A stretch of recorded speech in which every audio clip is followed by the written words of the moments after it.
अल्लाह तमामी हजरात दुरूद पाक इस अकीदत से पढ़ें कि हम पढ़ते हैं और करीम आका सुनते हैं।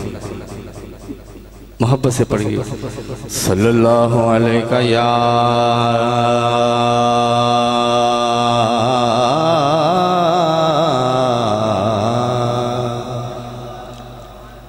या रसूल अल्लाह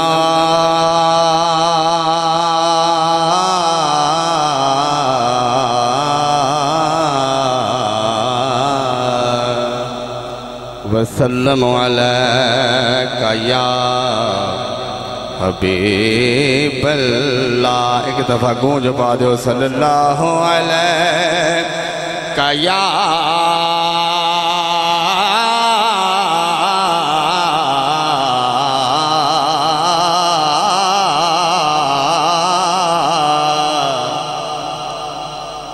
रसूल अल्लाह